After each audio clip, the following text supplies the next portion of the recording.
Charles de Gaulle was fiercely opposed to British involvement in Europe, yet unbelievably just a decade later she was fighting bitterly to keep Britain out of Europe, fearing London might threaten French dominance of the fledgling EEC, and even demand a rewrite of the entirely self-serving common agricultural policy.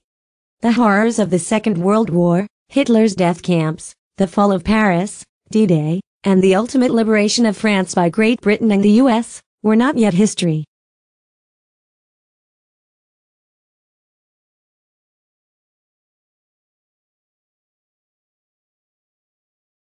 And yet, almost unfathomably, just a handful of years after Adolf Hitler doused himself in petrol in a Berlin bunker, France was back in bed with Germany, drawing up trade agreements which would become the EEC, later the EU. She was simultaneously desperately working behind the scenes to keep Britain out of a European economic bloc which the French wanted to totally dominate. Britain had bankrupted herself to save the French from German invasion, taking on loans from the US which would take lifetimes to pay back.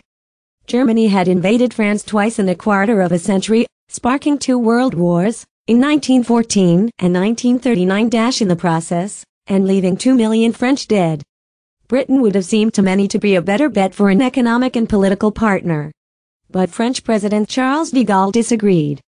The French president was fiercely opposed to British involvement in Europe and any attempts to open negotiations, especially by pro-Europe Tory MP Edward Heath, were met with stonewalling and time-wasting.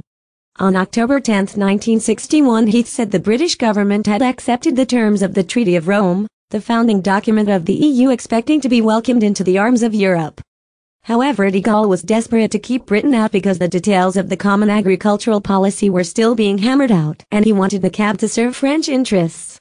In his book Edward Heath, writer Philip Ziegler said, if Britain had become a member in mid-1961, it would have been in time to participate in the formulation of the common agricultural policy instead of being confronted with a system largely devised to meet the needs of French farmers.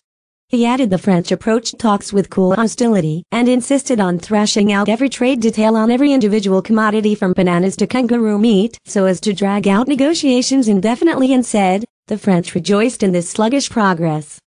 It was their object to spin matters out so as to ensure that the CAP would be operational before matters came to an end. According to Heath's own memoirs, he told Prime Minister Harold Macmillan, there was a genuine fear on de Gaulle's part of admitting Britain as a kind of Trojan horse which would either disrupt the present system or prevent French domination. UK diplomat Michael Butler was convinced de Gaulle simply wanted to rule Europe and said he was determined to keep us out because he feared the UK would gang up with Holland and Germany to create a Europe which was both too federal and too closely linked to the United States.